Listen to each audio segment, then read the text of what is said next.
Vale. Tôi nói cho Phát Thiên tôi trả gần ngay khá thì lại cái lâu hình khom quỷ chẳng thì lại cái lâu gần khom chăn chịu Phát Thiên tôi trả thua anh đi đâu này tôi bảo cho Phát Thiên tôi trả gần ngày khác tôi để quay mỏ đâu em mẹ mani cái giờ vai cái thìn lung công khát tê lâu không á tôi trả ngay tôi đến in giờ vai cái sông châu này Vale tôi nói cho Phát Thiên tôi trả về rồi chịu tôi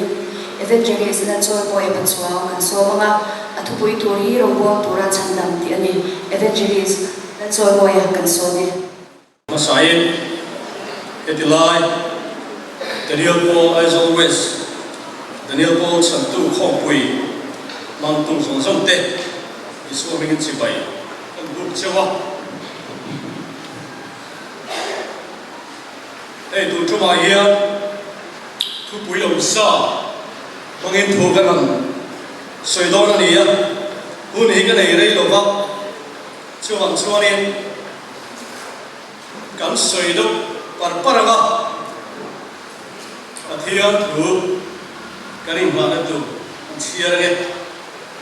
marka unso sa somli le pathum tain kan chiaranga li ma sopin nimasala namni ji nga zon chutianga ni wang tu point ji nga million ni tu piang chu inong bo tu wa so tu rani tu point gì mà sao bây giờ tu pian chu mi giống giống chia đó ông bốc tu ra này mi xin pháp ba mi bốc rong bò sẽ ông tu này ông lo va rong bò tu lệ mi tam tak thân na anun để zo tu rim ông cái này xí thế này lệ hệ hút hút tập mấy các sang hít cầu mấy à ông mau rồi chút tiền luôn chuan hết đi ông câu phần không quỳ liền là hiện thu câu phải khát sấy nó đủ rồi à hiện nay base station online khác cả lúc này băng được bốc bọc mày à các ông kia tụi té anh kiếm các ông xếp lộ về à đó là bao hiện nay việc phải thấy anh rồi tuần xuống cái tung đô này à hay bài bữa lại hiện nay rong bò nó đi với tấm tại cái là nó với sáng bị chúa mà thì chúa nên Greek hope hay chúa nên long liền tập tất cả thu mình làm trên này chúa mình gì mà quay mỏ bớt bạc khập với lại nó sẽ chúa cần tung đô nào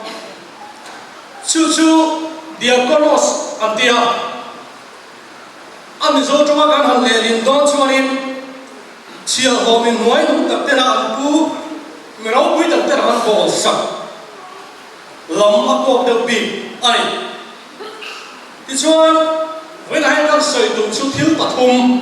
cái đồng thang chua cả hay đồng bò tôi đã chăm đồng cần nia cần phải hay làm thu bùi chú hay cái chuyện bị đập bom thu bùi ăn này ăn sợi nó sẽ khóc mày với lại hay thì cho nên hay tay lắm mà thay đối sống đi liền bằng á cho sống không liền bằng cái thằng linh á nó chia cho nên không phải là tổ bao nhiêu mà ăn bùa ta cho anh bị chìm đi khá gió liệt tủ khăn đồ này là đi cho cái dân bề ram lẽ kêu thiệt đó na thì cho anh bị xuống đấy khá kêu nó đi đó mi phèo đấy khá bề ram nó đi đó na chúng ta xuống gió nó bẩn đi kêu lệ bề ram đấy khá gió đó na chú chuyện này đang đi chuan rồi chú khi ta hành thì hiện là suy đi beram gì là khan beram te khan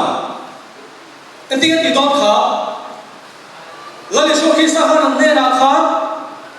cái đồng lối mình cả na lúc này cả tàng ngay thì mình cả na mình cố gắng mình thế nào anh thì đó là đi true ta chuan beram không khan rồi là rồi để đó là anh cho anh thì cả anh chút tiền chơi cả mua chỉ cần trần túi tiền tiền mà chúng mình ăn chia chuan kể tên này là khán à soi về liền mà anh ni bận anh thì cả nghe chút tiền cần mua chỉ cần trần túi lắm chỉ anh thì về đó là chúng ta cho thiên liên phú rùa bạc khá rồi đó bạn hiểu khán thiam trắng lệ trắng lo ani nom do na beram te na an chan the na sam le khala ni so krista dam lo te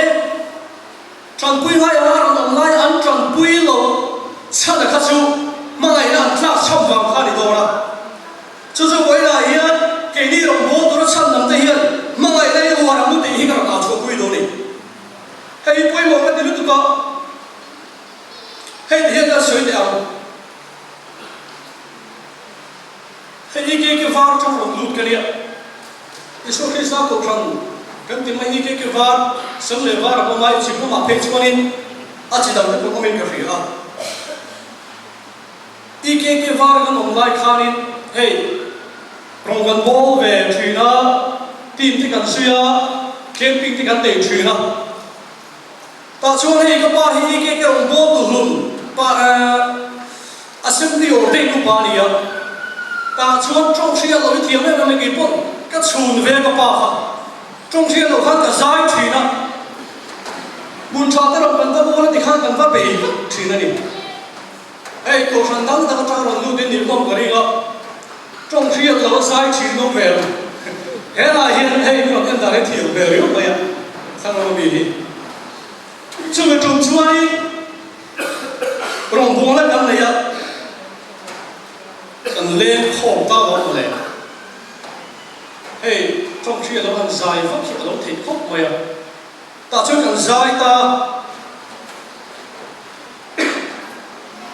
khát đi ăn dài lại không mấy gì ở đây cũng hỏi kiếm cái làm gì vào hay cái nặng mấy chuyện này là mặt đây chút đi ăn dài tùy lại chân lu khăn la mà thì hiện hey hắn tân la mà cú xuống mày à chút đi lại chuan ăn chuyện ba ta làm cả mấy gì ở đây còn đi làm giải ấy không ăn hẳn phùa không không ai cho tin thế này đâu nó còn giải quý gì nụ hồng là khát amen hallelujah tiếp đi tục tổ mấy gì ta chuan mấy gì không lúc bị tệ ta đi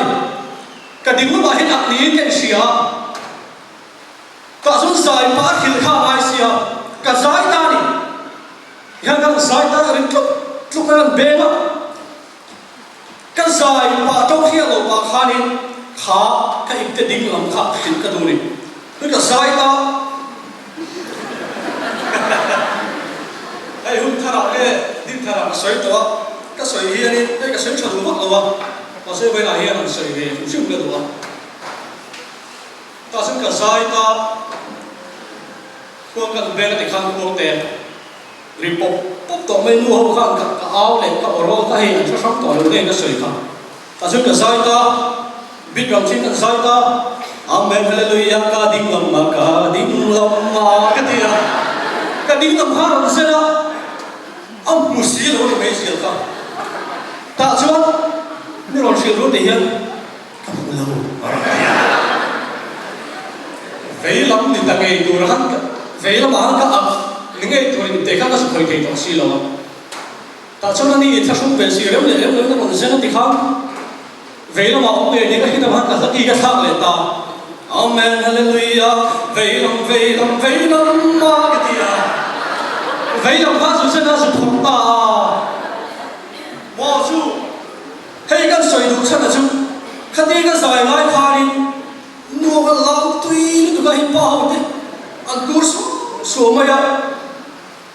cái lá thu chậm lên cái dài lên cái thu lên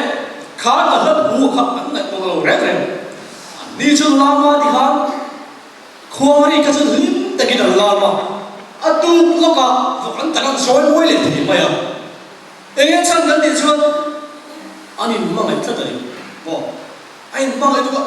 thì hiện anh lên không ăn sai á không lại đến cái là trong trai tên mang à anh em mang lại cái khá anh riêng nó thì cái một định là bên một thể hiện là cái gì vậy là hiện cái gì ông bố nó sẵn đồng Turin di kindu de so pe chu mai nei wo ram ti hi ka sai do ni ole to le chuan rong bo tu cham dam kan ne Christian kal khom kan ne in soi moi to ram ti ka sai do ni in soi moi hi anu moi divine service kan ba he lai he ni commercial building pa ta ron kala 7-8 lawa ni tia phải đến bây mà khác cùng nó mà sẽ cùng sống nó ăn bia cho tôi người nó sống đó là những mấy thế tapi sự đó nếu cho em cần tiền nào em mà thì này hết lại là hiện đi un thằng un nào thế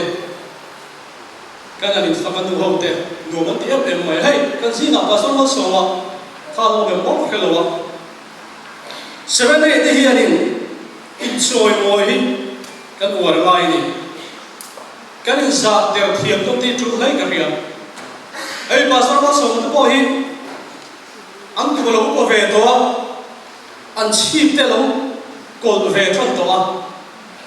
mà sẽ hành phật sắp tới hình về đi ấy ngồi ngồi thì chúng không mà hành phật sắp đi là mình phật cái là enjoy môi tôi đi là lúc không thể nào không rèn được mấy thế chúng ta trong quay này Christian Chalai Adventistของโบสถ์ประชันนำได้เฮียมีดังเมื่อไงนั่นแหละอินฟังนักกงไอเฮียนี่จังนี่ละมุติเฮกันใส่ตัวเลยด้วยข้าหุ่นใส่กับมันแต่แค่เราใส่ส่งเทรดเลยที่เราตัวเลยชวนอินไว้จอมันดูเฮ้ยเทปกัดที่จะกันอินหัวสิงห์ดูคิดcái này là người về mấy à cái này người trộm đập đê cái chuyện đó anh em biết đấy anh em chỉ bày luôn mà thì nó một thu anh em phá thế lim nó thu em mà lồng nó thu em mà thiên thu đấy mà anh em phá chắc xí lâu hiền in hồ lâu thấy xí lâu in hồ đến cái nào mà cái này người trộm mấy cái hiện cái chuyện này cho mà cho in chơi mồi cho nó hồ đó là cái sao in ngay trộm biếng chơi mồi nó có mỏng nó tin chân này à bố cái nào chơi cái này ngày tròn chuan mình đang tan mà ngày cắn nuông mà đi lu mình chọc ông tê mình bị vây tê mình đủ tê hiện tại là rất mà ngày khát khổ mình cần mà ngày thấy na khá mi khá lối ngày tròn vía à lối phản niệm vía nung tròn tại cái này chuan mà ngày cắn nuông rất lu mà xe thì nó vẫn hồi được phát triển cái này mà ngày thấy rồi so ai cái không ai tôn thế là tụi em in ngay cho mà muốn đi hết cái sẽ được một cái gì ô lên thì hiện là thao còn tay là hey seven day Adventist cùng số tra thì hiện cái lúc về ta tôi là hiện một ball in hay cùng nga cái lúc service về đó mình xin là rất là về thì đó mà sẽ thì hiện hôm tôi muốn chẳng cho là mình ăn đó tôi sẽ mới bắt chỉ cái sự kiện cần được tốt đó nè với lại hiện một bữa tôi đã chăm tâm cái này là hiện đi mình đang tiếp ta nung in hở nó mà ni trộm rau rắc na cho nên mình đang vâng mà ngày mình đang rong bò sặc tụi hiện và hiện đi mình còn rất là chú mà ni in mà ngày mình đang cần mà ngày hiện đang cần dọc phăng kiếm ở lòng nia với này mà ngày nó cần là chama mình đang mà ngày thế nó cần này mi ở lòng nia chuan và thiên đàng thiên mi cần bộ chèn đi ra đi đâu này anh làm mà bao cần bao người đấy là vâng khó ra mình thi chia đi chậm đi cần bao câu hay cần bao sai cần bao sai về đúc ta thì bây giờ còn chơi à anh còn xem à ai bị đi chúng ta in lầu gần tiền thế mà hỏi sao nó thật sẽ đến tiền tiền sao đấy mà sẽ thì bây giờ in lầu bị chú sẽ đến tiền cái này cái sao luôn mà sẽ khám đi vàng khám đi đến thì bây giờ in lầu vàng in lầu nó khát lầu làm lầu vàng khám ê bị à thiên bên tôi chiếc mày anh tiếng ai chơi tiếng ai đâu tiếng ai tiếng đâu đâu chẳng ai tiếng đâu rồi đó bazar là cái tiếng ai đâu mà sẽ tu như chọn vóc sao sấy lỗ luôn thiếu thằng cài cuốc tới coi à tắm mày cài cuốc liền trên ruột thủy nè anh ăn thêm xin à mà sẽ nói ruột cái gì chọn luôn ê bị sẽ đây cái chiếc mày ăn tiền mà sẽ đi đâu đi đâu vàng khan tu mà nắng bạc cao trăng khăn bị cao trăng in lâu vàng khan Christian về ăn ngoài lâu một tô cho mình sẽ được với nó mình thấy cần phải liêm đấy cả mà sao nào không có sự đem đón cái bộ tiền số là cậu mà khang trong số các tỷ lova cái ấy đó cái in lova ăn khép mà sẽ trong ý vàng chúa sẽ rào bố bạc hati với lại cái là xin lỗi là lý chúa mẹ cần là ăn chúa cháu hiền với lại hiền rong bố tôi đã chăm đầm cần đi này ắt ta kia làm đồ nào cần về là mình đang sẽ rào bố thì hiền chăm đầm ăn đi thì tôi đã hay bắt hiền tôi đến định ăn mù thì tôi hiền Isua cho cái mà này hiền là chúa ai chúa Isua cho với lại hiền Isua cho để thằng này là lý chúa Kitô cái bữa hay kêu thằng này một tí cái này số này. But here I can do so in day. That's what I'm also saying. Amen.